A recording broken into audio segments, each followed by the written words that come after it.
Major investigation involving some missing kids. The sheriff's office has released more information in the disappearance of those two missing boys. They haven't been seen since the early 2000s. Their adoptive parents are in jail here in El Paso County, where they are facing charges of theft and forgery. 11 News reporter Mackenzie Martin has been looking into this. She's been on it since this afternoon when that news conference was held. And Mackenzie, the parents, Linda and Edward Bryant, were collecting money from the Department of Human Services the entire time that these boys have been missing.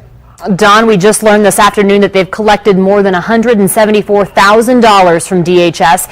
The oldest boy, Edward Bryant, hasn't been seen since 2001, and the younger brother, Austin Bryant, hasn't been seen since 2003. There are no medical records for either since 2003. Take a look at their pictures. They would now be in their teens. Sheriff's deputies say they knew nothing about the missing boys until recently because no missing persons report was ever filed. Then, on January 22nd, the Sheriff's office received information from two brothers who told them that they were at one time the foster kids of Linda Bryant's daughter. One of the brothers told authorities that they had seen the Bryants abuse Austin on numerous occasions and that he had simply disappeared in the spring of 2005. This led authorities to discover that Edward Bryant was also missing. Now, the Bryant family moved from Monument to Texas in 2005, and there is no evidence from authorities that the two boys made the move with them. Edward and Linda Bryant have conflicting stories about what happened to the two boys. Linda told deputies that the boys ran away in 2003, and Edward told deputies that one ran away in 2001 and the other in 2003.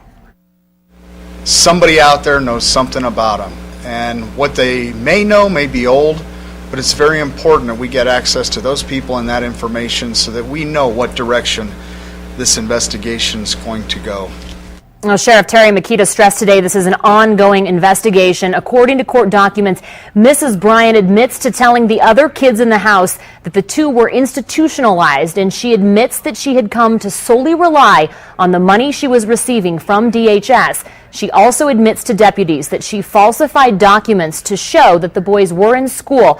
And Don and Shannon, at the end of the affidavit, detectives note that this is an ongoing homicide investigation into the disappearance of the two children. So each parent is being held on a $1 million bond. Back to you guys. Mackenzie Martin with that update. Thank you very much. We've been doing some investigating too. County records show that foreclosure proceedings were initiated against the Bryant's home in October of 2006, a year after the family had moved out. The bank, though, dropped the suit 2 months later when the home was sold and the Bryants paid off that